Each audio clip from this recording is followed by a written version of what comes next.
Everyone, and welcome to the Town of Lewisboro Town Board meeting for Monday, December 9th, 2024. For those in the room, there's an exit towards the front of the building and an exit to the rear. And please join me in the Pledge of Allegiance. I pledge allegiance to the flag of the United States of America and to the republic for which it stands, one nation, under God, indivisible, with liberty and justice for all. Okay, first we'll start with the first public hearing, which was for the proposed zoning amendments. And let me just preface this by saying that we're going to hold this public hearing open. We have some additional feedback that we're expecting from the planning board. But for anyone that's here tonight and in person and over Zoom, if they would like to And speak. zoning.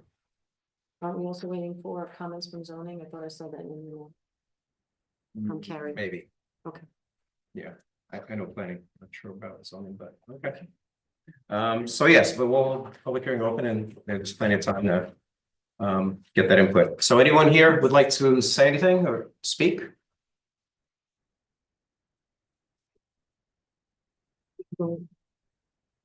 Is this the public hearing or the public comment? Oh, yeah, we have to open the public hearing? Yeah. Sorry, Public hearing, you need to make a motion. so sorry. I move that we open the public hearing for the proposed zoning amendments for the comprehensive plan of the town of Lewisboro.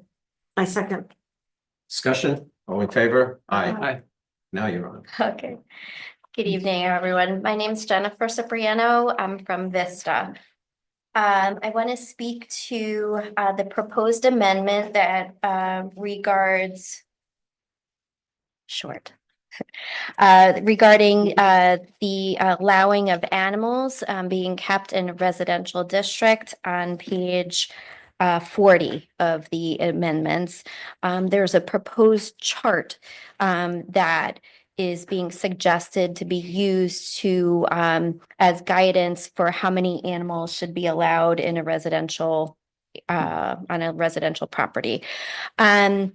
There are, first, I want to say, I have a background in agriculture. I'm a graduate of Cornell University. Peter and I still keep in touch with Cornell quite a bit. He still sits on the Cornell Cooperative Extension Board.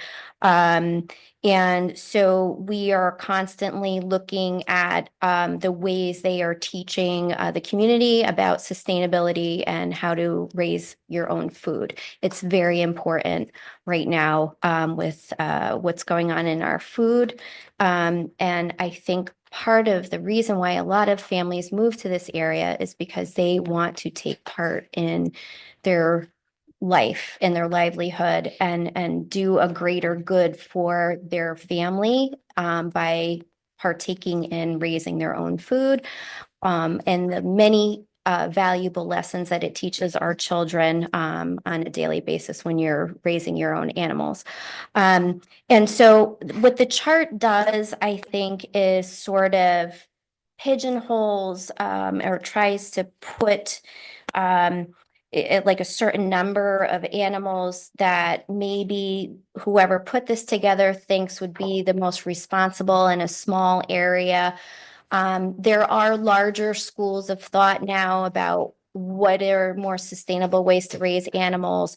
Someone with 1 acre of pasture could raise, let's say, 10 goats better than someone with 20 acres of mixed swamp, wetland, rocky terrain area, etc. So I don't think putting a specific number of animals to a lot size in a chart form really does a service to the resident that's coming forth and wanting to do this.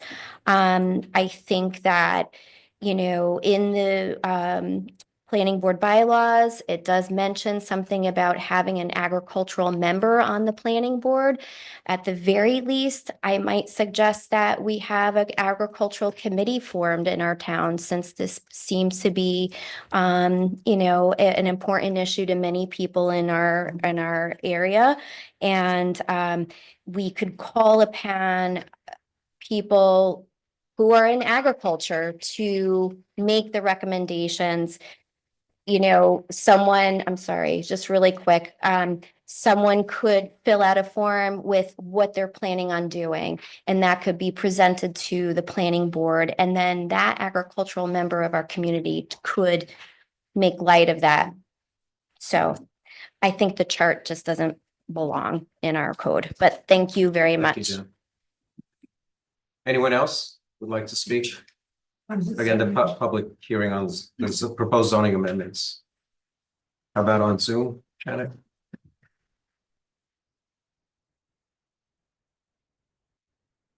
No one. No? Okay. So we'll hold the public hearing open until we get further feedback. Do I need to? I think you probably hold it open without a date, but no earlier than what, probably like January 13th. Okay. So you get further comments from the planning board and if there's any further revisions. Right. We got the comments back from the county, right? No? Or just on the master Well, plan? actually, Valerie was, So we did send the comments and we did send everything to the county and we did follow up with them. We haven't received anything from them at this point. Yeah. So, and I followed up with them on Friday, sent them another email saying, are we expecting anything? And we haven't gotten anything, so. There. So we're waiting for. Yeah, I mean, zoning board technically to your plan 30 for it. days 30 have days is over. is over. Process So, with the county. yeah, yeah. So, right. okay. But I did follow up with them. So we don't know when, we have no idea when we can get back, probably after the holidays, I guess. If at all. If at all. I mean, at this point, we've already followed up with them and We've they given haven't them responded. adequate So I mean, opportunity. right. So I mean, I can keep following up with them if you really want a response, or we can just see if they just choose to send one.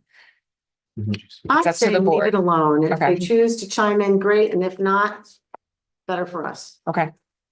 I agree. All right. Thank you. Thank you. Okay, so do we need to motion to have it open or we just? You need a motion to keep the public hearing open without a date, but no earlier than January 13th. That's your first meeting, right?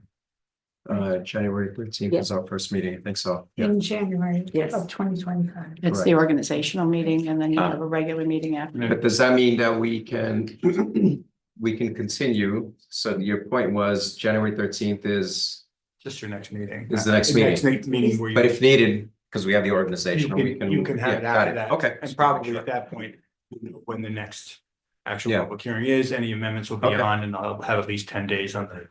Okay. Do we know- for publication and 7 days for you, so. Right. Do Okay. we have any inclination when we're going to get balance of information from planning board? It was in their letter. in the letter, which I have, I think I have a copy here. I think there was one small comment on the zoning. Let's see if it was in the letter, but it was. It's towards the bottom. They indicated that they wanted it. It is anticipated that the red lines will be completed following the planning board's December 17th meeting, so sometime after December 17th, Before the end of the year, more than likely. right? Is the public comment still open? A public hearing for the zoning amendments. Oh, okay, so we're not Not taking the public. comments. It's forthcoming. All right. Little Roman number Okay, got one. it. All right. Thanks. Okay, so we have to. make a- Okay, so we motioned, we have a second. Who moved? Oh, wait, That was the beginning. I We will move just have the that language. we keep the the public hearing open to receive further comments and will be updated no later than January 13th. Right, keep it open to no earlier than January Yeah. 13th. Without date, but no earlier than January 13th. That's. So, okay, I'll second that. Discussion, all in favor? All All right, right, okay.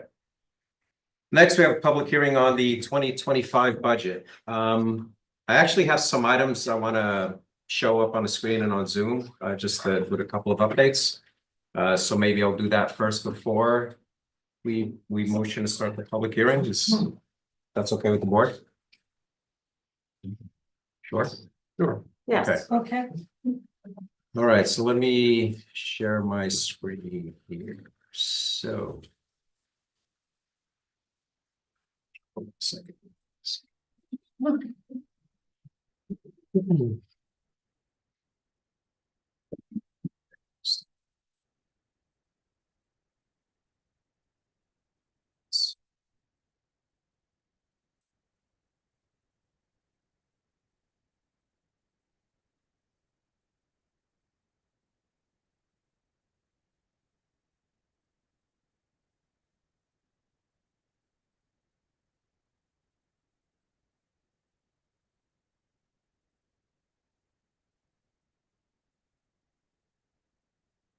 Okay, so I'm gonna go, and I'll let maybe Annie, if you want to come up to the podium, we can talk to these. So Annie put these together. Annie's our controller, Annie Burnham. Hi. So she put these slides together that basically breaks down our budget, revenue, expenses in pie chart form. And what we did in the difference between what we're seeing now is that we've reduced our health insurance costs by about $200,000 based on information we received from our insurance carrier from NISHIP. So that's the big difference here. So, which means that we reduced the budget surplus that we're applying to the budget by that amount to stay at the tax cap, which is 2.49, not 2.9 as was published in the paper. So I'll make that clear. So it's 2.49 is our cap. So, but I'll go ahead and go to the first image. I'll let you. Is that Is large? it up? Yeah. Yeah. Okay. Is that large enough for everybody to read in the audience? Okay, just wanted to make sure. Yeah, yeah.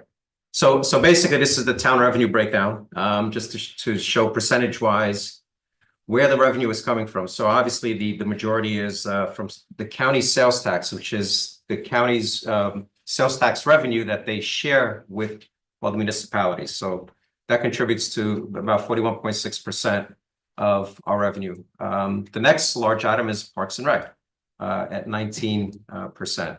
And then our building department at 10.8. And then you can see everything else that's in there, including interest on the funds that we have in money market account at 7.25%. And this includes highway too. It's just their CHIPS funding that's part of that. Correct, right. So the highway chips is here. So that's total townwide, the 7.9 million. Correct. So image 2 are the budget appropriations. So this is the on the Maybe you expense want side. Annie to give her a Yeah, yeah. lead in to I'll maybe let her- talk about that. Okay, so this Alright. is the total budgeted appropriations for the town, again, including highway. It's 16,580,000 and 817. And it breaks it down in the pieces. So you can see the piece, the highway is the biggest piece, followed by Parks and Rec. Lewisboro Police Department. Shared services is kind of a combination of maintenance for the town and things that are shared by all the town employees. Then there's employee benefits. 3.7% is the figure for the library in the budget as of now. And then followed by the building department's expenses. ALS is life support, which is something used by the volunteer or the ambulance corps. Actually, that's Westchester EMS. Westchester EMS, right. We pay into that, right? That's right. So, and then debt service, our insurance, and then that lavender is all other department combined, which is the next slide. So that's just a combination of, supervisor, finance, all the other departments in the town. And you'll see it in the next slide. So that'll break that 15% piece down. That's this slide. So that was 2.5 million in that chunk, and that is further broken down this way. So you have court, finance, which includes the annual audit, town clerk, includes the election and records management piece, assessment, supervisor, receiver of taxes, planning, attorney, town board, engineer. I broke out the Lewisboro Elementary School rent because that was considered a department piece, but I thought it would be better to show that on its own since it's kind of its own expense. It shouldn't go to one department since it's like shared. And then the other two small, wetlands and recycling. Could you just go back and do the calculation we had? Just take it through as far as the reduced expenditure for the health insurance. In other words, take us back to where we were. This is how much in budget surplus and the minus and where we're at. Sure. So I think the change in the night shift rates brought a little over 200,000. So at first we were dipping into the surplus by over 700,000. And now that number's been brought down to what's on the first slide that we showed, which I think is 540. 500. Yeah. 510. 500, is it 10 or 40? Actually, let me go. I have the spreadsheet here, 2025. Budget. Yes, Right, 540. 540. And that's the result of the original preliminary budget having a higher expense in for NISHIP than what actually ended up coming in. They give their figures for next year kind of late in the game. Around this time of year. Right. So what was the percentage increase as opposed to what we were projecting? I'm not sure because I wasn't part of the preliminary projection of NISHIP, so But the good news is we saved around $200,000. correct. That was a happy surprise. Yeah, that was, yeah. Yeah. Okay. That's right. So that's pretty much that. And then so this slide just breaks down very top level, the general fund only. So the next two slides break out the general fund appropriations and highway. So where that first one showed a total of 16 million, general fund is 11.5 million of that broken out this way. Salaries and wages, contractual is just all of the regular operating departmental expenses, benefits, debt service, and small piece for equipment. And then this is the same breakdown for just highway. So highways appropriations are 5 million broken down that way as well. And again, contractual is everything that highway does, the paving, Mhm. roadworks, storm drains, et cetera. Mhm. Yeah. Okay. All right, so that's the last slide. So I'm gonna stop sharing. The other thing I want to share here, there was a question at the last meeting, let me just share this, about the year-over-year budget allocations to the library. So I just want to clarify what those percentage increases were. So this goes from 2018 through to 2025. So you can see over year, for example, 2019 was 3.75%, then 4%, 1.23, 2.8. These are the COVID years, 2021. And then 8.75, 2023, and 9.73, and then this year, 12.6. So it was in the ballpark. I was thinking like 8.5%. So.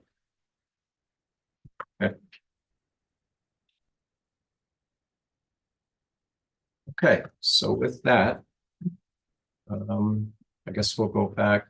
We'll open up the public hearing. So I'd like to motion that we open up the public hearing for the 2025 budget. Anyone, for a second? Second. Discussion? All in favor? Aye. Aye. Okay, anyone here would like to come up and speak to the budget? You can sit down. How about over Zoom, Janet? Yeah.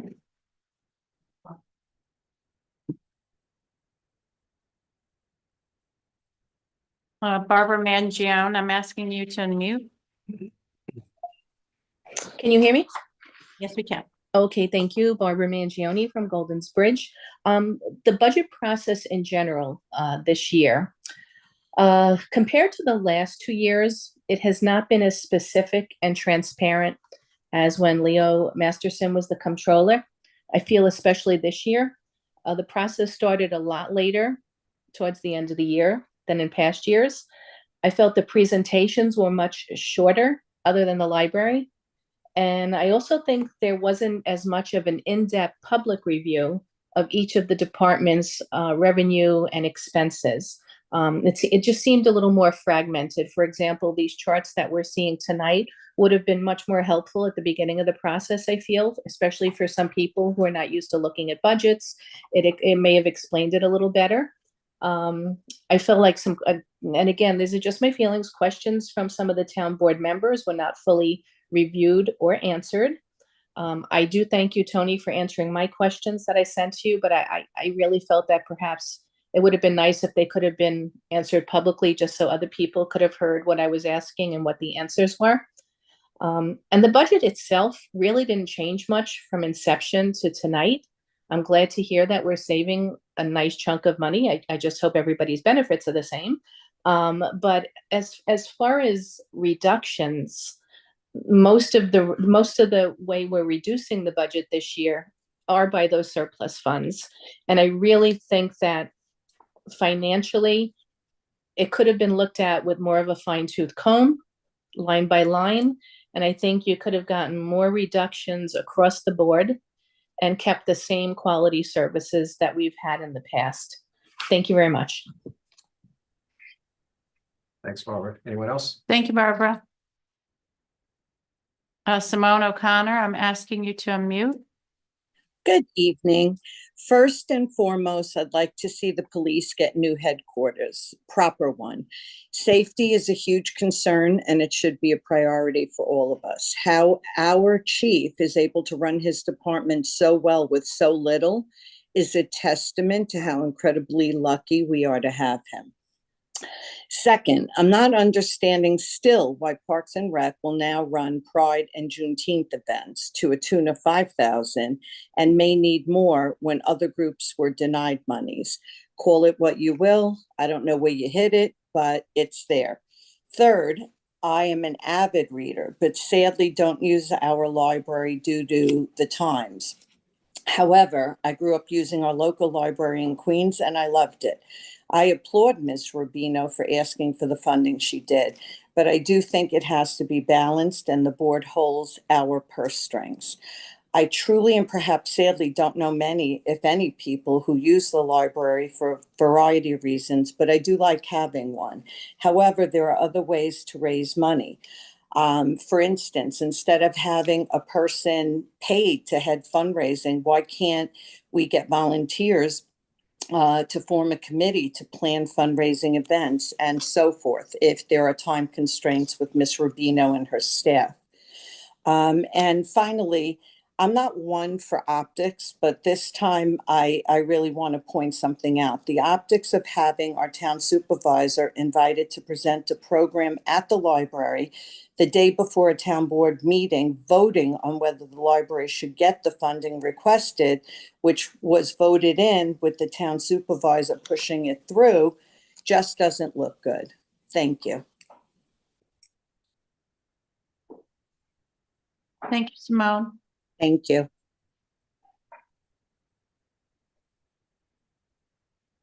That's it. That's it. Okay. Right. Go ahead. Rob Cummings, South Salem. I just want to speak in support of the library. I've been to the library 68 times this year. And I recommend it highly. I was there today, returning a book and taking out another book. My first job as a 14-year-old was at the North Castle Library. I worked there for 4 years. And I recognize that the library is the key to an intelligent community. And I recommend it highly. People should go there. There's programs there. I went to Tony's program. I don't think there's anything wrong with the supervisor speaking at the library whenever he wants. And I think that, there's children programs. There was an anti-bullying program 2 weeks ago.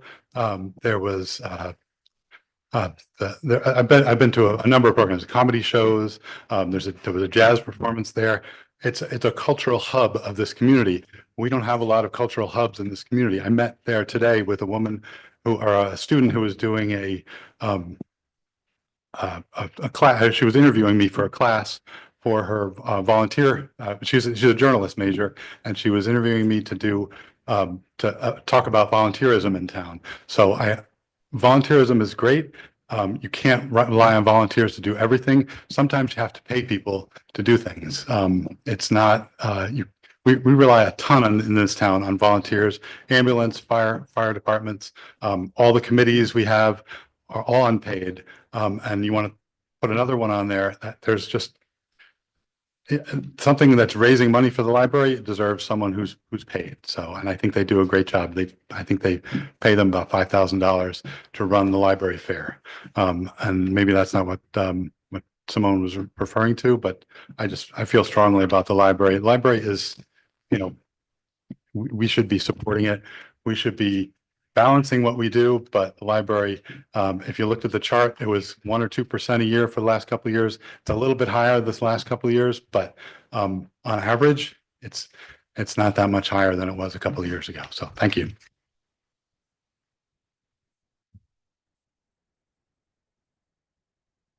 Would anybody else like to speak? On Zoom? No. No, okay. All right, so I actually have a couple of, we have a couple of communication pieces that we were asked to read during the public hearing. So let me go ahead and start with one of them. Dear Supervisor, this is from Joe Ziegler and Lucinda Shasted. Dear Supervisor Gonsalves, I'm writing to urge you to include the library's full budget request in the 2025 town budget. The library is a tremendous resource to the town of Lewisboro, offering hard copy and digital materials, printing services, children's programs, lectures and instructional programs, job hunting assistance, arts and crafts, computer stations, free Wi-Fi, and much more. All of the library services and programs are free to all patrons. You do not need to buy a permit to read the free newspapers, borrow an ebook, or join for a lecture. I don't use the town pool or the parks or sports fields. I know that not every resident of Lewisboro visits the library. However, each of these venues and services provides immeasurable value and must be recognized by leadership for the benefit they bring to our community. Please acknowledge the important role the library plays as a place of information and community building by fulfilling their increased budget request for 2025. That's one. Then I have one more. Then there's a third that I'll let Mary read. This is from Maggie Leggy.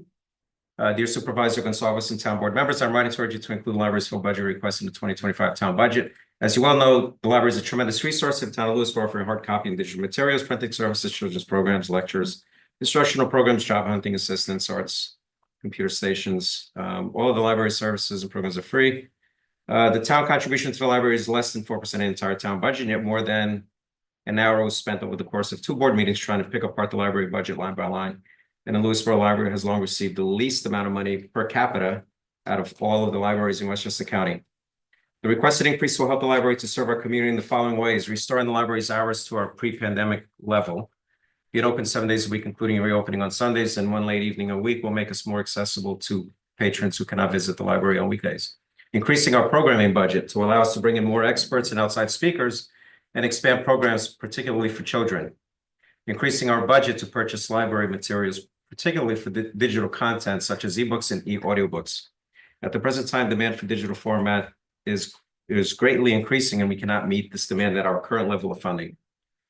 Investing in fundraising tools that allow the library to garner new support. Our current fundraising software is antiquated, more than 12 years old, and we will hire a part-time staff member dedicated to fundraising and marketing. The town currently funds 73.6% of the library's 2024 operating budget, and we are responsible for securing the remainder through tax-deductible donations. Not every resident of Lewisboro uses the town pool or regularly drives on town roads or swings a bat on the baseball fields. Some residents may never take advantage of the incredible opportunities available to us, nor does every resident of Lewisboro visit the library. However, each of these venues and services provides immeasurable value and must be recognized by leadership for the benefit they bring to our community.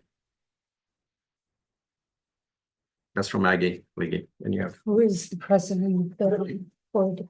Oh, president of the board? Oh, yeah, 9-year resident of South Salem, president of Lewisboro Library Board of Trustees. Okay. This is addressed to Tony Gonsalves. I met you at an event at the town hall a few years ago that my husband, Scott Evans, and I attended. Scott sends you the area's significant precipitation reports and is one of the ones working on the Truesdale Lake Dam project.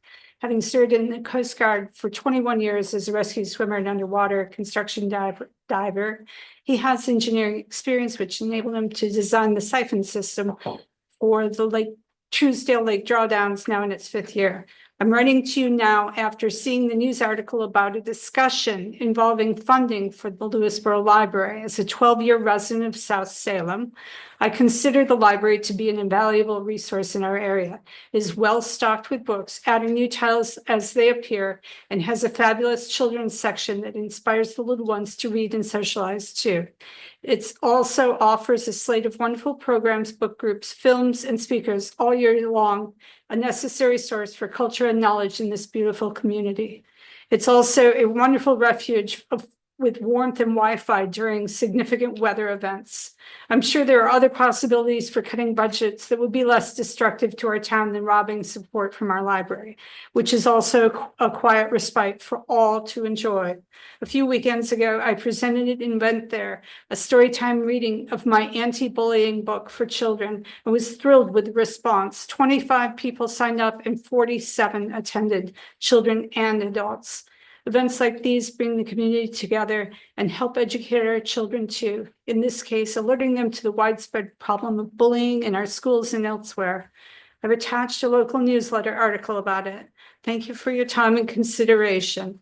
All the best and happy holidays, Holly Pepe. And I'm sorry if I pronounced the last name wrong.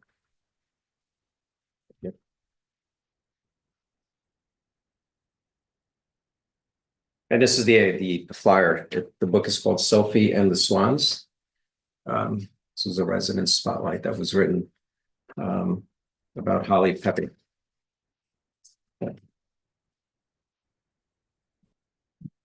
Okay. Anybody on Zoom? I think I already asked that, but just in case, no. Okay. I did want to show one more thing that I didn't show before. This is my usual every year. I like to show this. It's the impact of the potential, this potential budget, what it is from a property tax perspective. We're not connecting. Yeah. I'm gonna have to, first let me.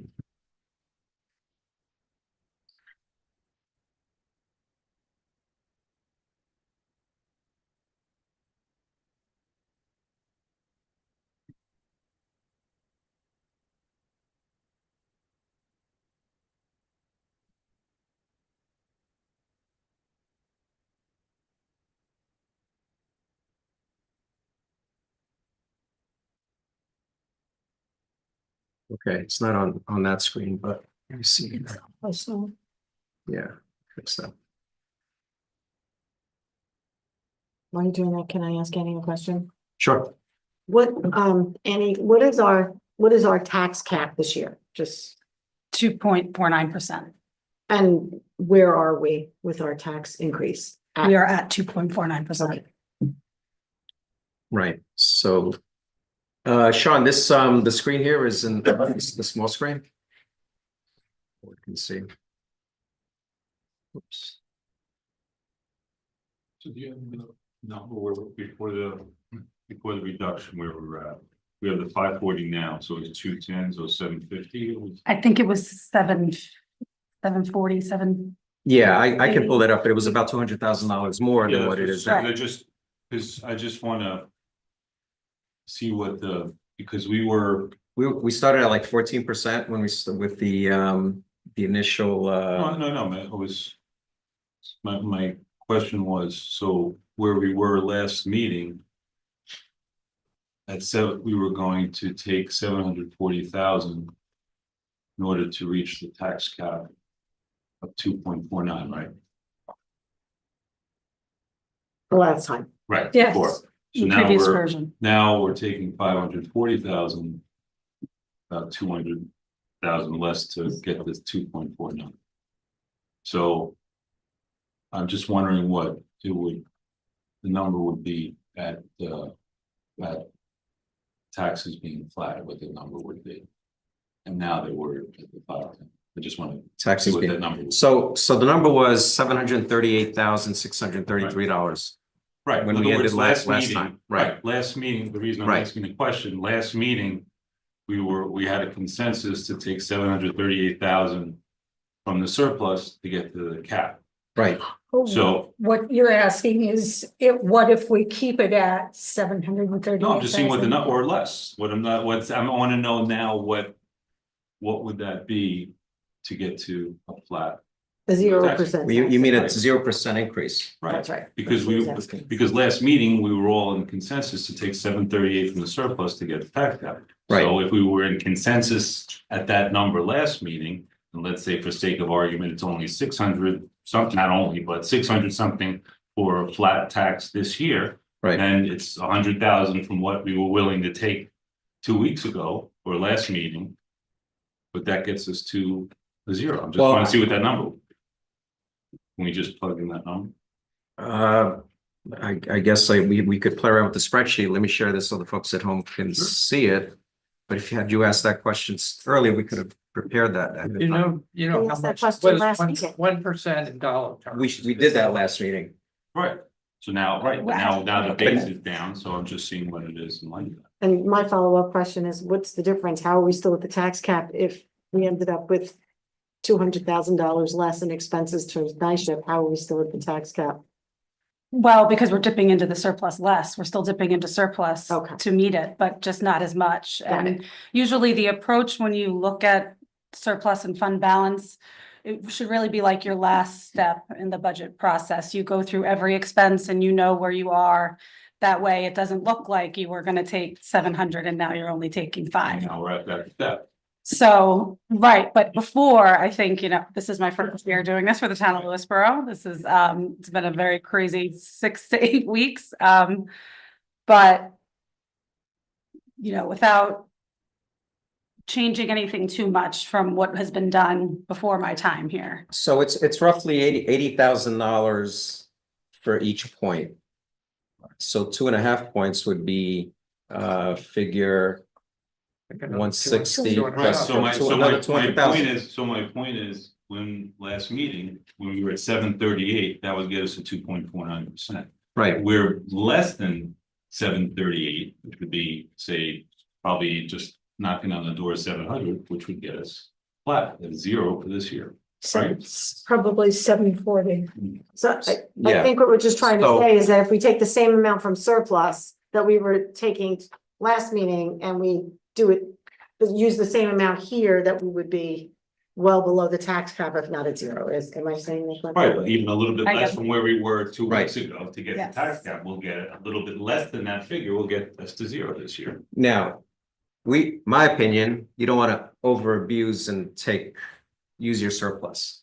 I know, That's our rainy day fund, I'm right? absolutely correct, but my And we point, have, yes. we have facilities, we have, I know, but my point is that 2 weeks ago, this Yeah. is my point. 2 Right. weeks ago, we had consensus to take 738 from the surplus to get to the tax cap. to meet the tax cap, right? Right, so now 2 weeks later, based upon that, we've picked up 200 grand on the health insurance component because it came in less. Right. Or 699 or thereabouts, we can have a 0. So I'm saying this year, based upon the favorable information of the 210,000, we could take less from the surplus that we were talking about 2 weeks ago, coming at a 0 this year.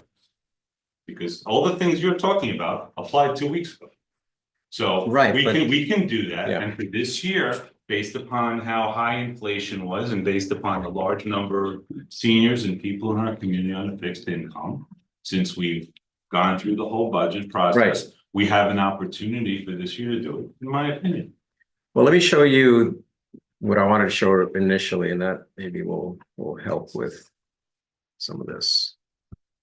Yeah, I'll just say I'm not in favor of that still. I think it's unwise to sort of project false expectations. around. But why, the thing, But I think yeah, let me finish. sure.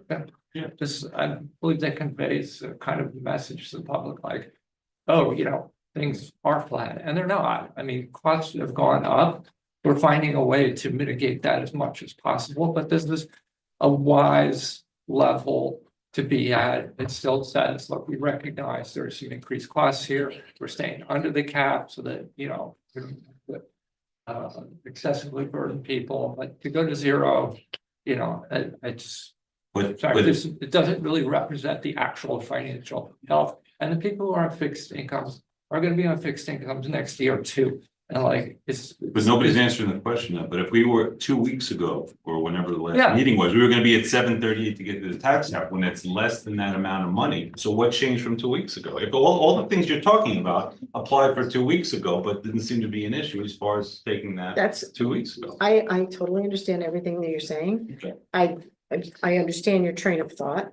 I'm not saying that it doesn't make sense, but I have to tell you, when we talked about it the last meeting, I was hesitant with as much as we were taking from the surplus as it was. That's a And different I, issue. and well, that's, so now I'm feeling better that we're taking less from surplus in order to reach the same goal, which I really like. And also, since this is the first time in a long time that we've done anything with our surplus, I really would like to see how it goes, how the town does next year as far as revenue goes. I still have some hesitation with some of the numbers on the projected revenue as it is. And so, although I understand your point, and I don't disagree with your thought process on how all that works, I hesitate because I'm more relieved to know that we're taking less and getting the same result than taking more. And I really want to see what happens this next year and how we recover and how the expenditures and the revenue goes. And when we get to this point next year, see how our surplus is. And if that surplus remains the same or it gets better, can talk about more of this next year. But because I know that the town got itself into a bad situation, Leo Masterson, I don't want to head down a path. So I'd rather move ahead conservatively, although I don't disagree with your thought process and everything that you're saying. I just like the more conservative approach to the So surplus. let me, maybe this will shed some light on what the actual impact is with the 2.49% increase, right? 2.49 is our tax cap. This is This happens to be my situation, so I'm interested to see how will this affect me, right? So my house, the assessed value is 57,700. This is this first line is the town tax that I've paid year over year per thousand, right? Per thousand of assessed value. The increase that we're looking at from 2024 was $26.85. It's going to go up to $27.52 per thousand. That's a total town tax increase for me of $38.58 for 2025. And then these are the percentage breakdowns. So our town tax, in my case, and it should be across the board approximately 8.9% of my total tax pie is the town. 10.94 is the county. I haven't made any adjustments for county or the school district because, county and school, because I don't know what those numbers will be for 2025 yet, but shouldn't be too much difference. Hopefully. The school is 75.3% of my tax bill. If you look at the pie chart, you can see the piece of the pie that is for the town is this blue one here. That's 8.92%. Which is a small sliver, but the point is that this 2.49% tax increase is going to cost me $38 per year to fund the operations of the town, to increase our highway budget by 233%. Yeah, that's a big one. To pave our roads. That's where the majority of the increase $38 is. in town taxes. Town taxes. Town taxes, Right. to clarify, Just the not, town. doesn't cover town and county. Right, It's just town. It Right. doesn't cover the school district either. No. right. So here the school district is, it's like Pac-Man, 75. 75%, 75.3%. And just to reiterate, this board has no control over what the school board decides their budget is going to be. Or how they spend it. No. So yeah, so this puts in perspective, right, what this 2.49% proposed change means to me. And it does mean additional improvements to the town.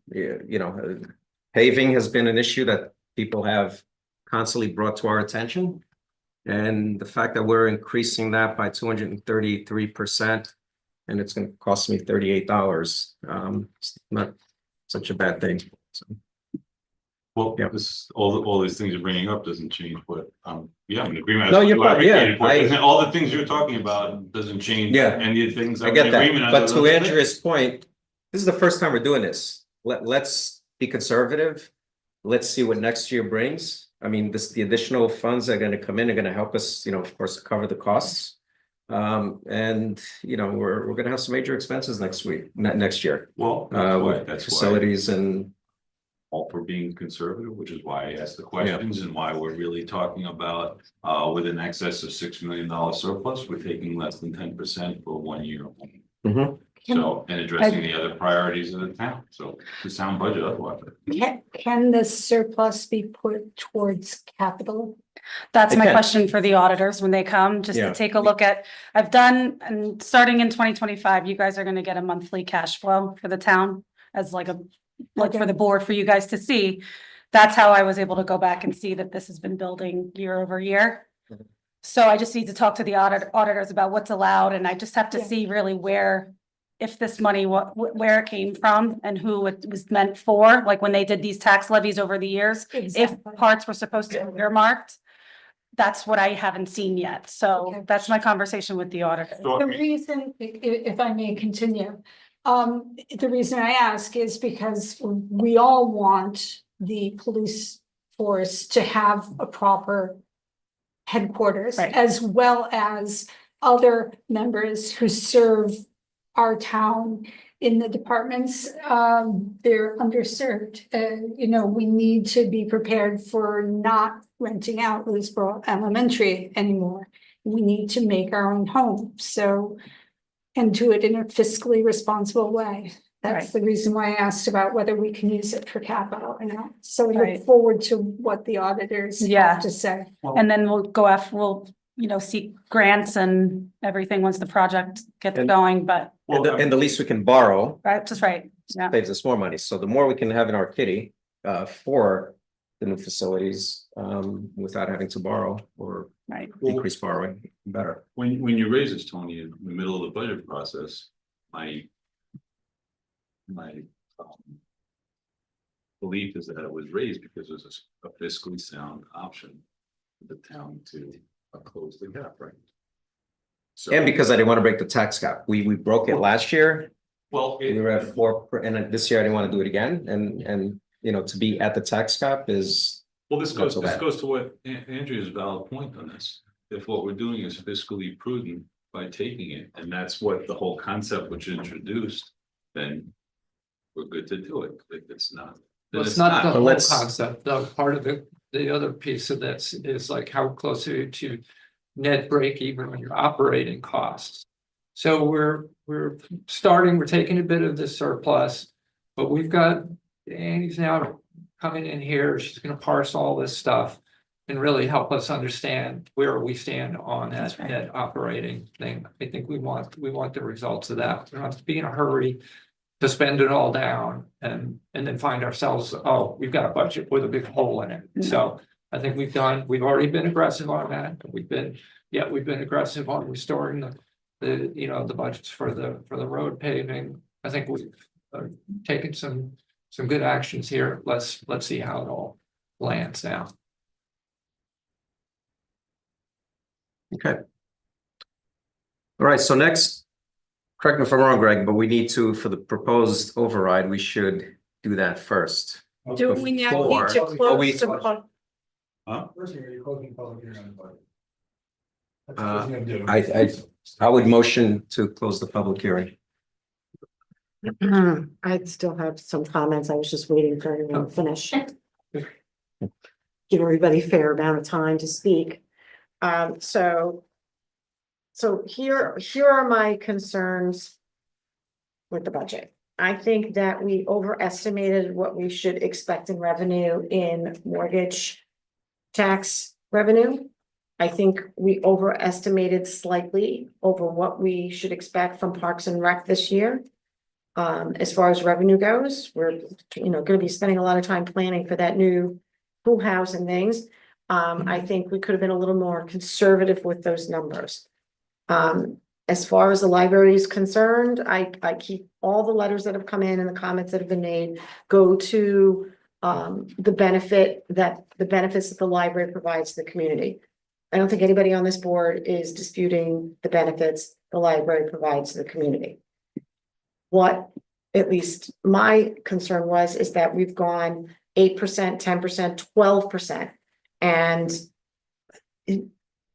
the majority of this board hasn't blinked at that increase, and carte blanche will give the library whatever it is that it wants. I think that the library deserves more this year. I just don't think it needs 12%. I think they could do quite a bit with 10%, quite a bit with another 8% increase. So that was my concern there. A lot of these letters sound as if we just want to not give the library any increase whatsoever.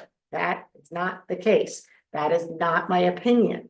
I just thought we could cut it more, and we're not, and again, Cindy Rubino has made it very clear, as members of the board there have made it very clear, this board has no say over how the money is spent.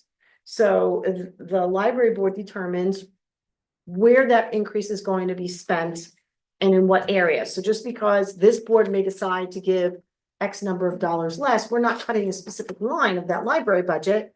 The library board still gets to spend it on what they want. So those are my concerns with this budget. That said, this budget comes in at the tax cap, which makes me happy. I am trying to be, I totally understand Rich's point, and it totally makes sense, but since this is the first time we're dipping our toe in the pond of using our surplus, I like the fact that we're using less to get to the tax cap than more.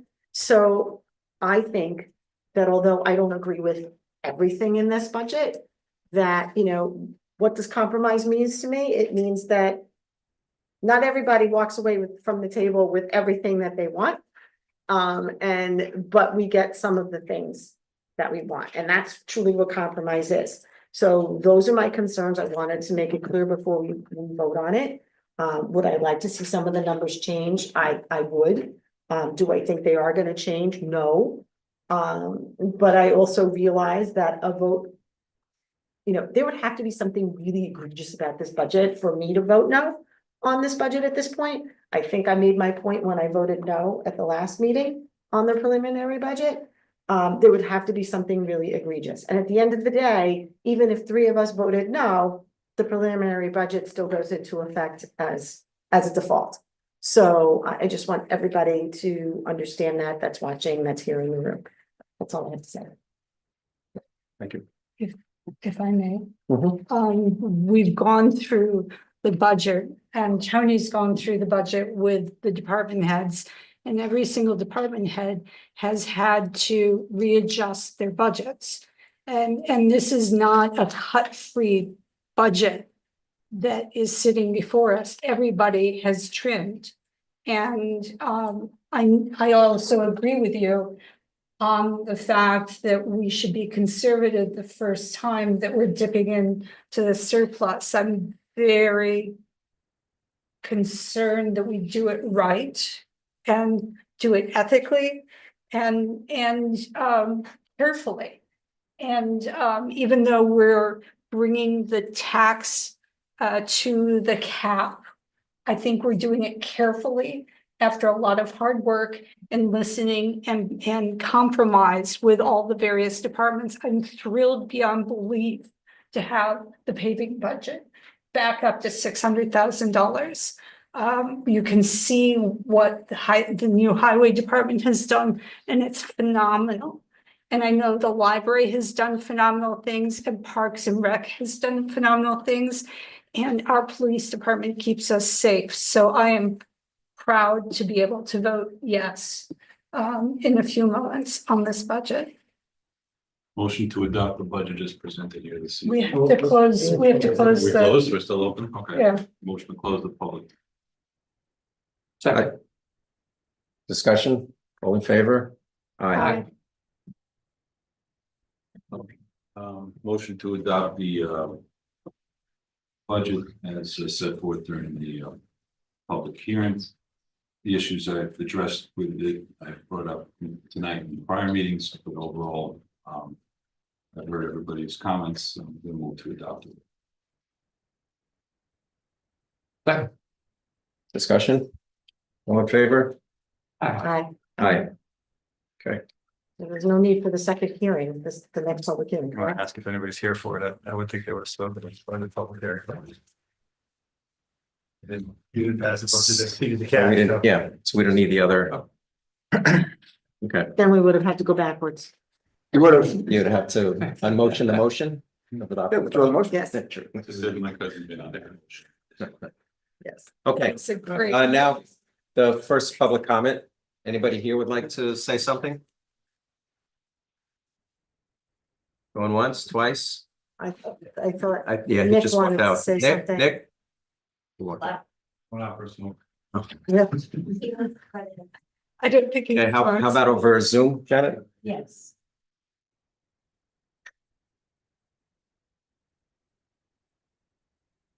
Barbara Mangione, I'm asking you to unmute, please.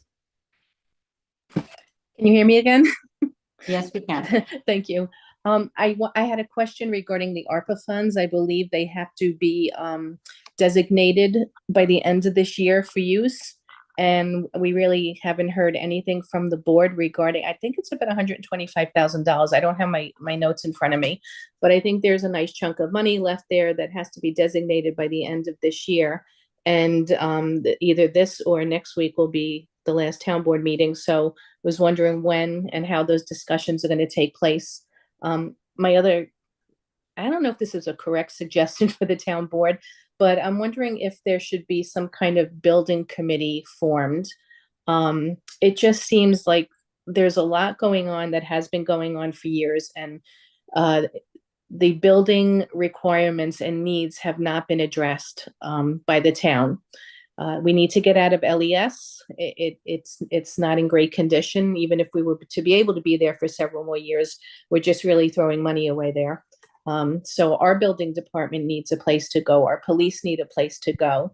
And I'm wondering if perhaps the town should be really setting their sights on doing some planning, especially if we could figure out what we can use our fund balance for that we have. Would we expand our police building that we have on 35 and Spring Street for the police department? What are the, can we actually maybe build on top of the library? I'm just trying to throw all different ideas out there as how much it would cost to put up freestanding buildings versus adding on to what we already have.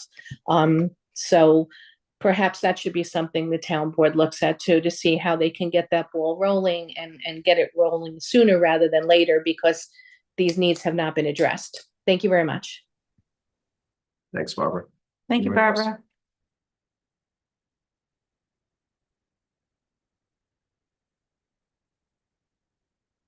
That's all. So, okay. All right, next communications. Actually, I don't, thought I had something here. No, I do not have any communications, except a letter from the planning board, but we've already discussed that. There is, yeah, so we have a letter from the planning board. I'm not gonna read the whole thing. We'll post it on online. But we're gonna wait for their additional or overall comments after their December 17th meeting.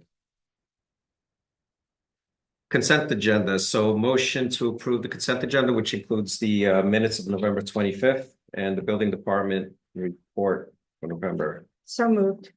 Discussion, all in favor? We need a Oh, sorry, second. Second. Discussion, all in favor? Aye. Okay, old business, discussion on the handbook, the employee handbook, social media policy. Copies if you, I don't know if everyone has, this is what was distributed previously. Yep. This happens to be what the PBA response, your red line. Right. But I'll let you lead that. So we've read all the comments. I've consulted with our town attorney, and he's indicated to me that the language that I originally presented is perfectly fine. And so I would like to move to adopt that language into the social media portion of our employee handbook. So Based, okay, second discussion. I have something to say. So based on the feedback from the unions, and I like to be on the good side of the unions, I would say that, that for now, until we potentially get into new agreements with them, that we exclude union folks from this, union No. members. No, that defeats the whole purpose. The policy applies to all employees. Okay, Period, end of story. There's no issues, there's no anticipated contractual issues. If they're gonna grieve it, let them grieve it. I think it's ridiculous, but I think that this language is necessary. I think that things that have occurred over the past year completely support the addition of this language to what's already been there. And I think that I strongly suggest that we adopt it and make it part of it. the problem with the grievance is that, if they do grieve it because they didn't want it in and we put it in, it costs us extra money to defend that. given that you're treating union and non-union employees differently. You do that now. You do that now with the CBA that's in place. It's different than what's in the employee handbook. Only certain things. Anyway, that's my recommendation, just to stay out of trouble with the unions, being that they push back on this. I guess I might as well comment this is being put out there because of my activity on social media.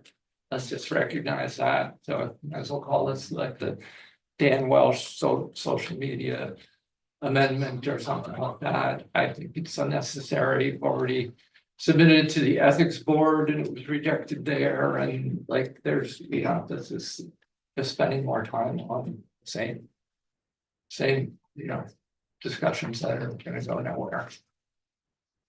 Well, I think that the addition of this language to our social media policy would, in the long run, save potential workplace violence and harassment complaints. Because at this point, I feel that I have the grounds to file a complaint against you, Dan, and I've chosen not to. So I think that by putting this policy in place, it clearly outlines the expectations of town employees, which include elected officials, on social media, commenting on political matters, making comments with regard to ongoing things in the town, our residents, in one's capacity as a town councilman or any other town employee.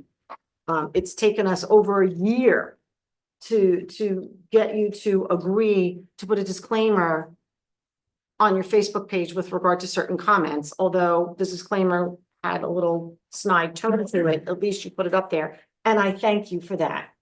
But I think that once we're gone, that this policy would then keep future employees and future elected officials in line so that they know what's expected when they agree to run for office or take a job here in town.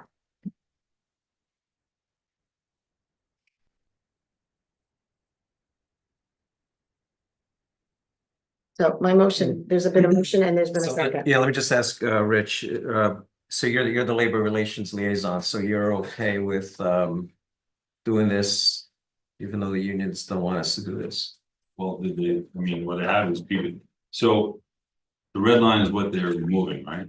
Yeah. It's their comments. That's from the PBA, correct? So one of the things that they're removing, says as follows: employees are prohibited from making any discriminatory, disparaging, defamatory, or harassing comments using social media or otherwise engaging in any conduct prohibited by the town of Lewisboro harassment policy. You're not in favor of it, right? That's correct. No.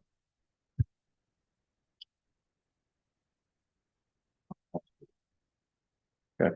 Employees should be prohibited from making discriminatory, disparaging comments. Defamatory comments, which would be against the law anyway. Mhm. So So if I may, the policy, the proposed additional language reads: Employees who publish personal or professional opinions must not invoke their town of Lewisboro title when not representing the town of Lewisboro. In such cases, users must use a disclaimer such as the following, where technically feasible. In quotes, the posting on this site are my own and do not represent the position, strategy, or opinion of the town of Lewisboro. Employees are prohibited from making any discriminatory, disparaging, defamatory, or harassing comments when using social media or otherwise engaging in any conduct prohibited by the town of Lewisboro harassment policy.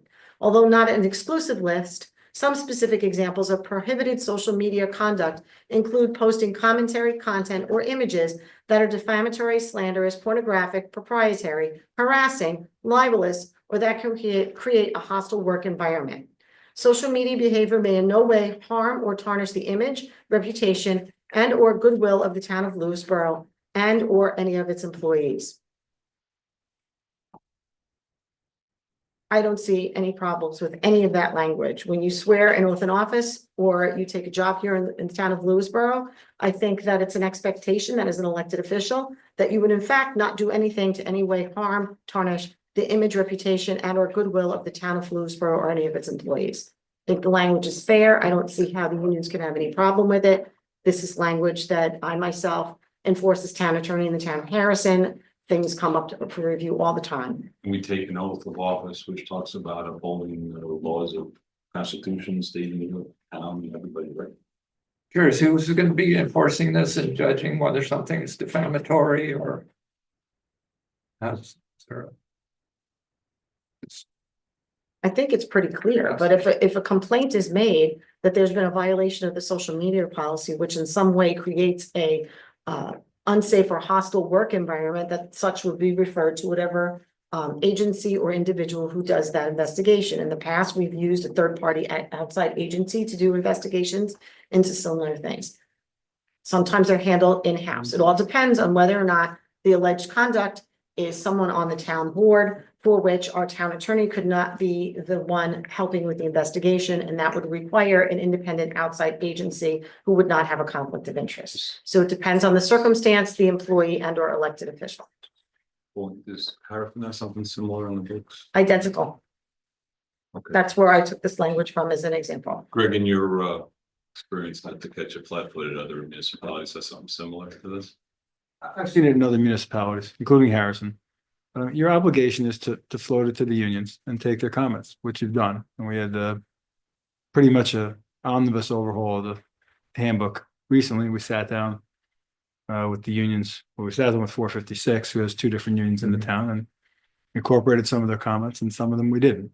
And so, I mean, you've done what you're supposed to do, and if there's votes to enact it, there's votes to enact it to amend it that way, and if there isn't, there isn't.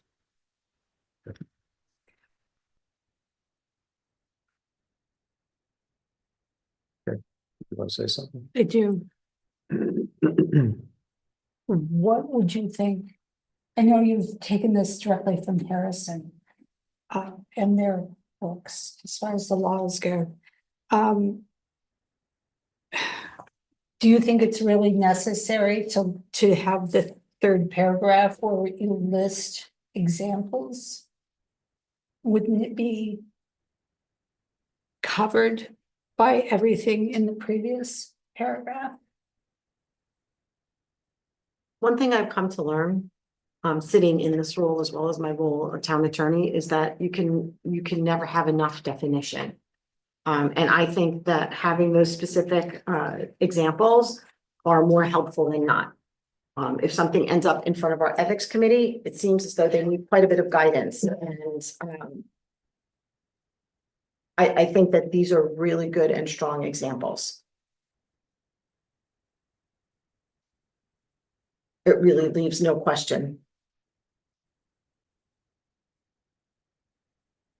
How long has it been in effect in Harrison? Yeah, it was instated long before I started there, and I started there in 2017, so it was in effect before that.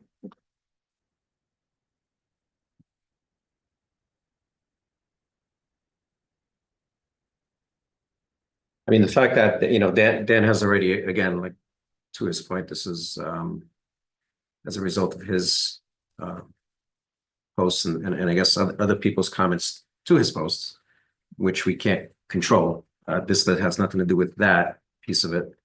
But you know, the fact that he's already put in his disclaimer, he's basically in compliance with this.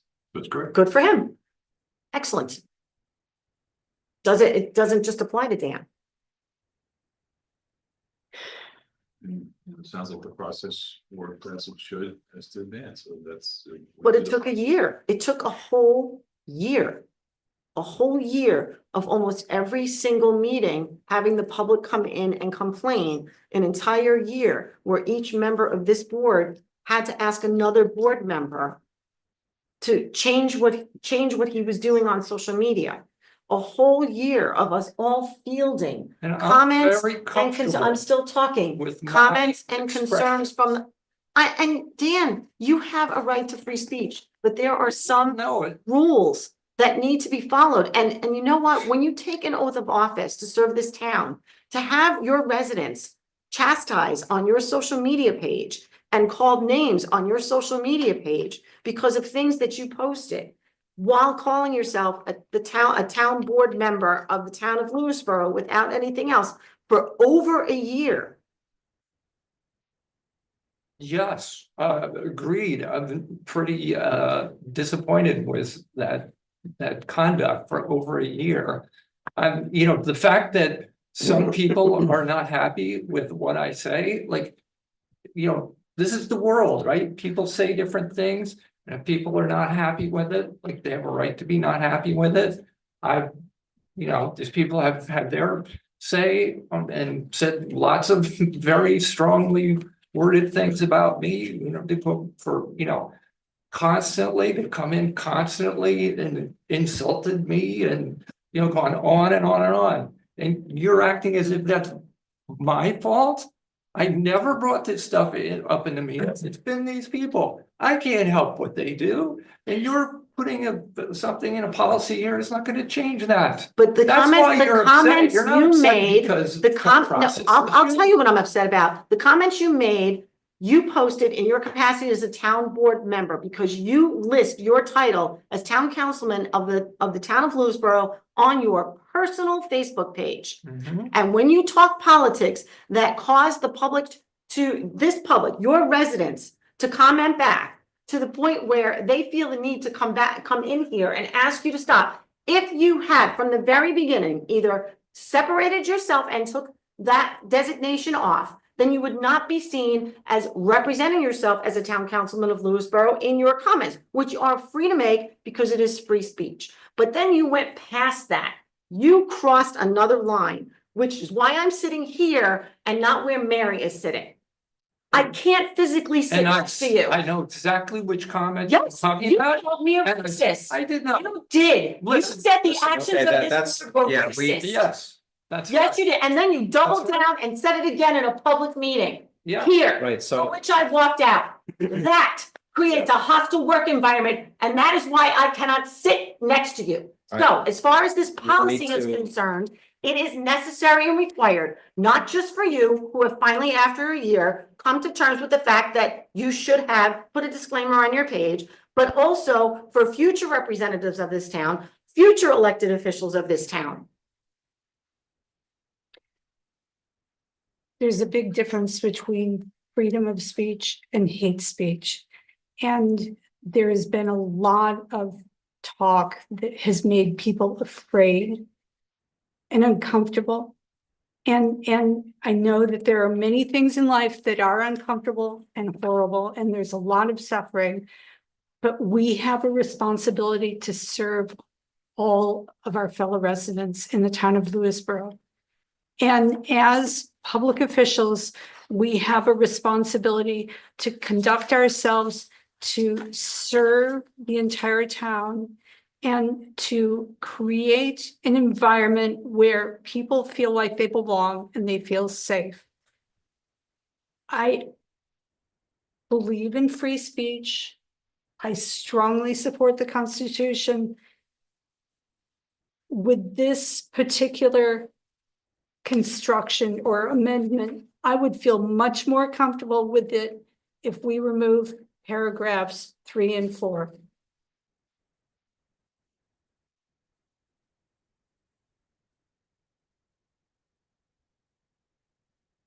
I think the list is too specific and paragraph 4 is too vague.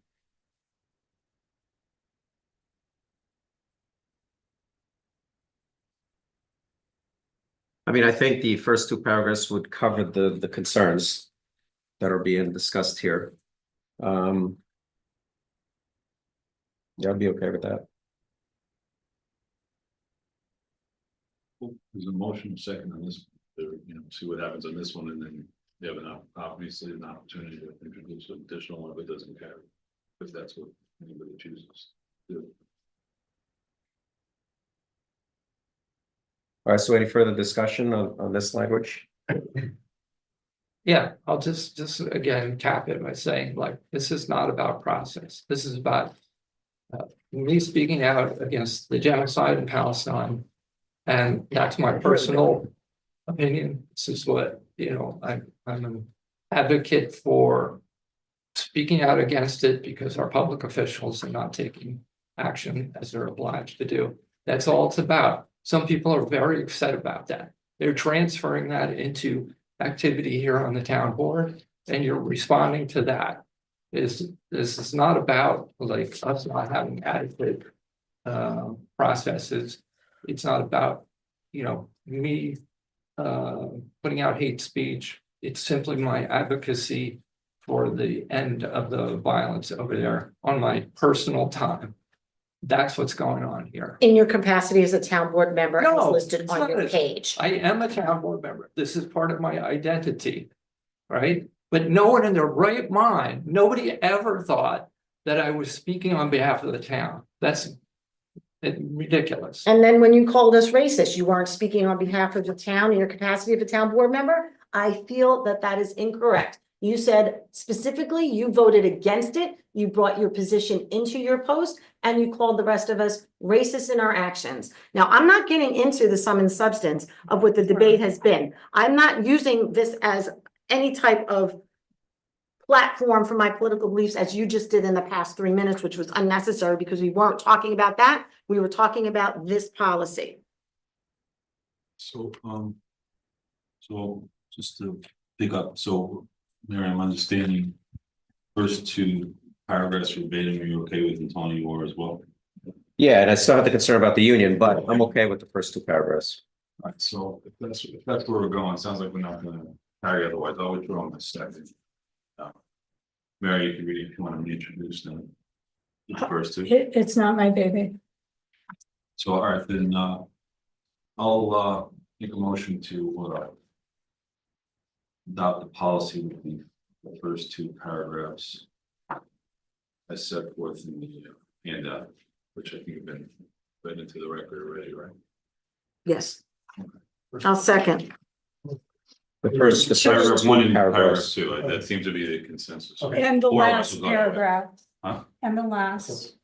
Yeah, just trying to clarify which portions are going. Oh, so you want paragraph 1, 2, and 5? Yeah. You're okay with it? Okay, so what we'll have is employees who publish personal or professional opinions must not invoke their town Lewisboro title when not representing the town of Lewisboro.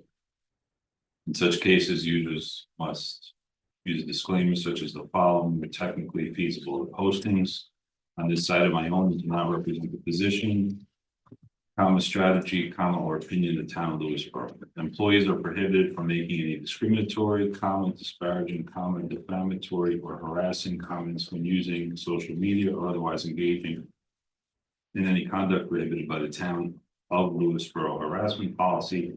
It is highly recommended that employees, volunteers, and representatives keep the town of Lewisboro social media accounts separate from personal accounts." Paragraphs 1, 2, and 5 will make a motion to adopt that. Second. Discussion? All in favor? Aye. No. Aye. Can somebody send it to us? Yeah. Via email. You want to go with it? Okay, let's go to new business. So the first item is resolution appointing Nancy Bacana to the Open Space and Preserves Advisory Committee for a term expiring 12/31/2025. So moved. Second. Discussion? All in favor? Aye. The next is a resolution appointing Dr. Armand Collins as the Town of Lewisboro Thrive representative. I move. Second. Discussion? All in favor? Aye. Let me just say, we could use two more people on Thrive, the coalition with Lewisboro and Pound Ridge, Lewisboro and Bedford, that other place. For drug use prevention and mental health wellness for our middle school and high school students. And with our hope, we hope to expand to providing this care to grownups as well. So reach out if you're interested. Thank you. Thanks for that. So 125. you motion, we got a second? No, We voted on that. Oh, we voted, we're done. Okay, sorry. It was just. Got carried away, sorry. We're on C. Next is a resolution approving a stormwater management program plan for plan 1 year update. Did you do C? C. That's where we are now. Oh, sorry, C. Authorizing KSCJ Consulting to prepare the RFQ for Bridge New York Escalator Culvert project, which will be reimbursed by Bridge New York, the Bridge New York grant. To the amount associated with that? It's going to be the contracted rates that we have with them. Up to, but that's the per hour, right? Correct. So what is the half of the amount? We don't know because there's about 15 different vendors that are potentially going to reply to this. And the vetting of those vendors and interviewing them depends how much time it takes for each. Do we have any professional estimate or?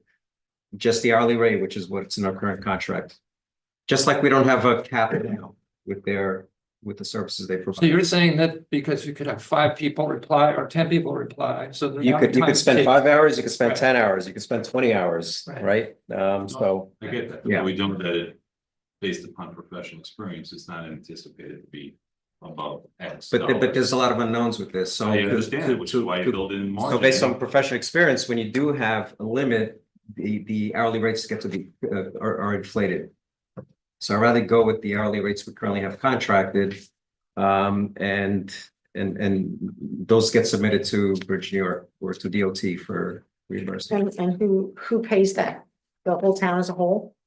All the taxpayers? No, it's paid for. It's paid for by the grants. Paying them is paid for by the grant? No, it's reimbursable. So we pay for it. And then we get submit, reimbursed. We get Okay, reimbursed, got yeah, it. yeah. So there's no cap as to what will be reimbursed if we lay it out first.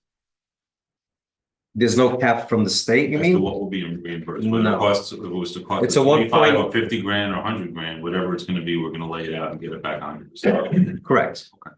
That's correct. Okay.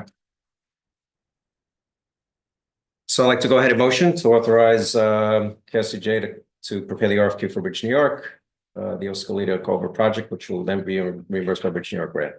Do I have a second? Second. Discussion. All in favor? Aye. All right, next is a resolution approving the stormwater management program plan 1 year update. This plan has been posted. I'd like to thank all the folks on the stormwater committee for their work, including Jen Anderson.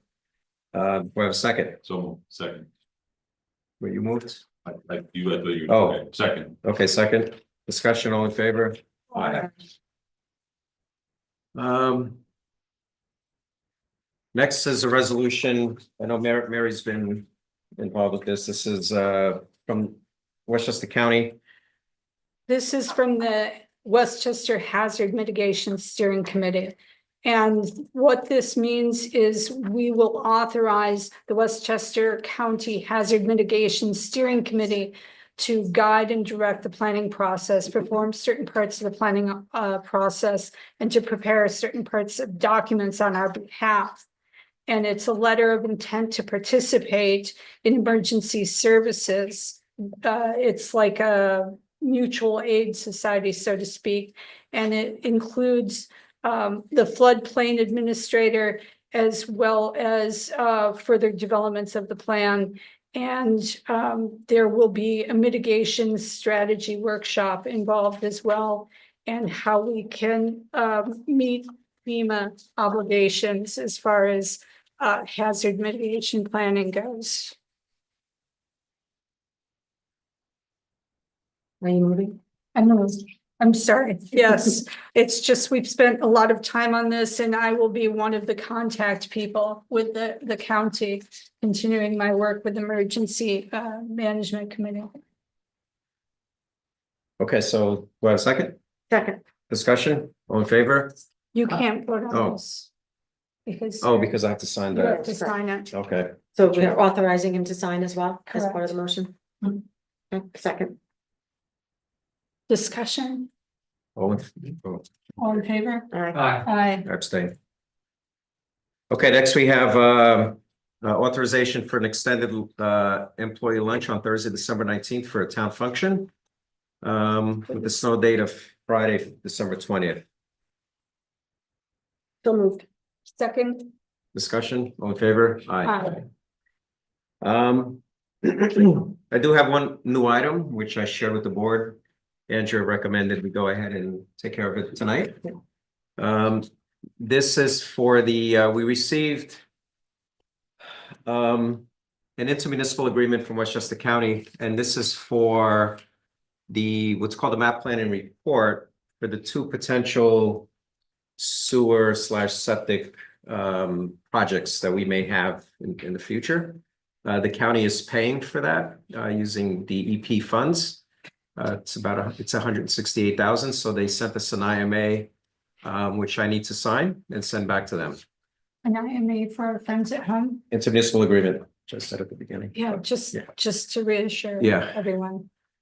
And we had council take a look at that 37-page document, and it was He stayed awake. okay.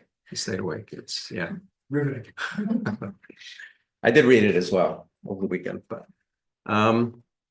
so yeah, so motion to actually I can't motion it, so someone sign it. Motion that we authorize the supervisor to sign a letter of intent to It's a letter, enter into the map planning report. the IMA with Westchester County For the for map planning the development of the two map plan report for the sewer and septic districts, As corrected by. Paid the for by- supervisor. the county. Second. Discussion. All in favor? Aye. Aye, okay. You have abstained. Oh, sorry, yeah, abstain.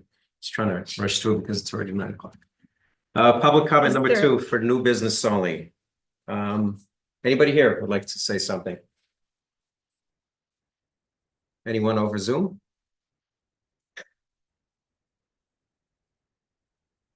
Simone O'Connor, I'm asking you to unmute. Yes, I just want to thank Andrea Rendo for being the voice of reason with this employee handbook. Not only was the whole board called racist and insinuating their babies, I have personally experienced being called names from Dan's friend, such as Nazi, racist, and so forth.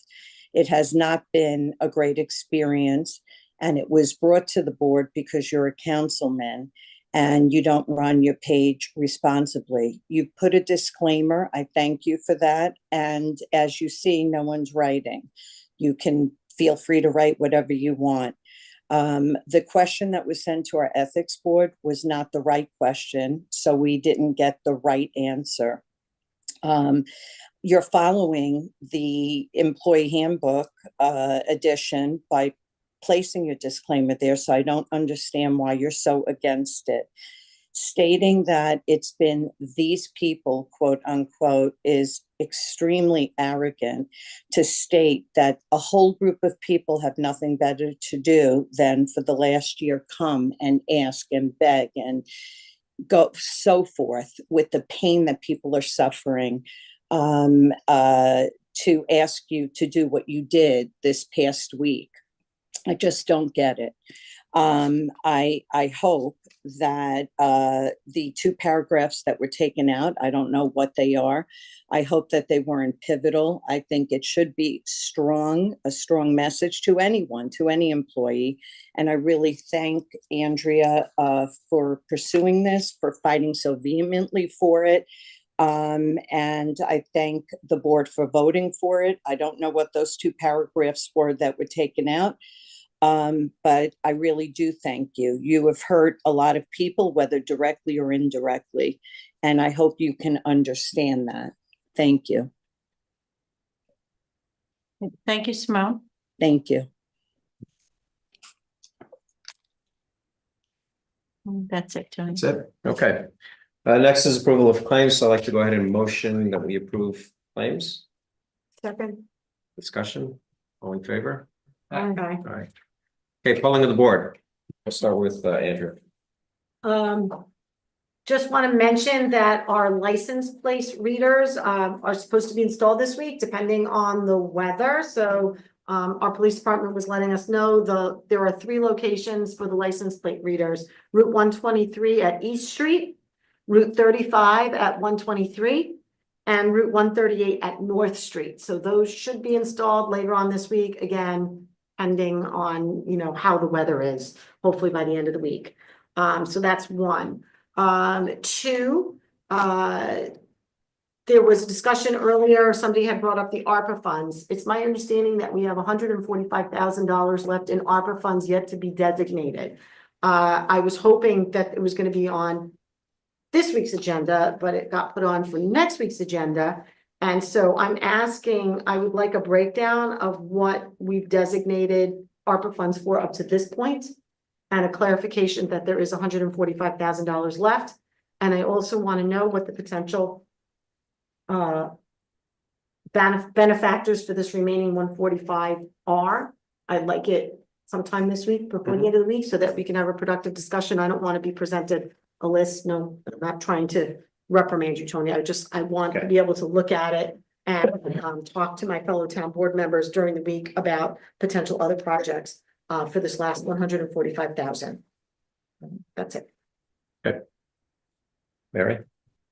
I attended the Toys for Tot celebration at the Vista Fire Department, and it was a huge collection that the community gave. So thank you to everyone who donated. You can still donate here at the townhouse and at the South Salem Fire Department for children who are not as fortunate as our children's community.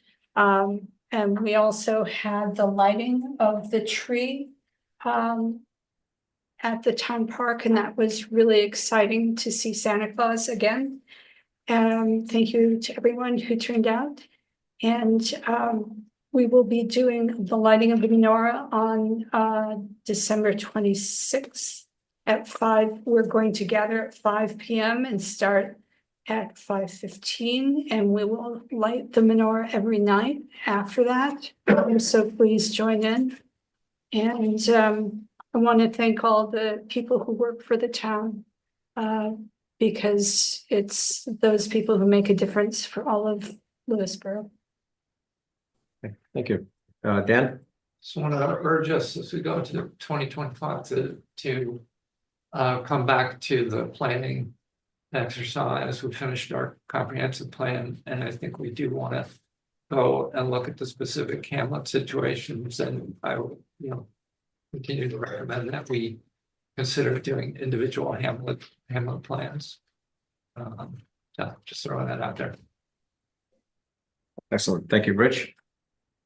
Thanks, Tom. I just want to thank all our town employees, in particular with the budget process. It's difficult watching the sausage being made, but we got there and brought it in. Cap, fiscally responsible budget for Lewisboro. So thank you to everybody, department heads, and town who contributed towards the budget process. Tony for leading it. Thank you to Parks and Rec for the Christmas tree lighting, which was seems like a long time. It was a week ago, right? December 2nd. It was a great night and turnout. Jack Frost was nipping at my nose that night. It was. Santa Claus was particularly jolly this year. Fun night. Very much the Hanukkah lighting coming up. Also, just, we talked about Channel 20 programming, Henry Wolf, who's executive producer for LCTV going back 20 years. I had an opportunity to interview him about his own personal experience as a Holocaust survivor. So that's being put on LCTV Channel 20. It was an honor and privilege to sit down and hear about his story. It's an important thing to memorialize, and hope that everybody will get an opportunity to check it out. Speak to everybody before. Happy holidays. Safe holidays. Thanks, Rich. I have a couple of things. So first, I attended the Westchester County Senior Hall of Fame on Friday. It was a luncheon, huge gathering of folks who were recognized. Nicole was there, Pam Veith from our seniors group. So I'd like to just mention the folks that were honored. So we had Jan Anderson, our planning board chair. She was actually nominated by Chris Burdick, our assembly member. I actually nominated Maureen Cole after consultation with Kerry as to who should get this. So we came up with Maureen Cole, and so she was very honored to receive the award. Nancy Palmiato was nominated by Pam Veith, and then there was a fourth Lewisboro resident, Mary Curtis. We're not sure who nominated her, but she was there as well.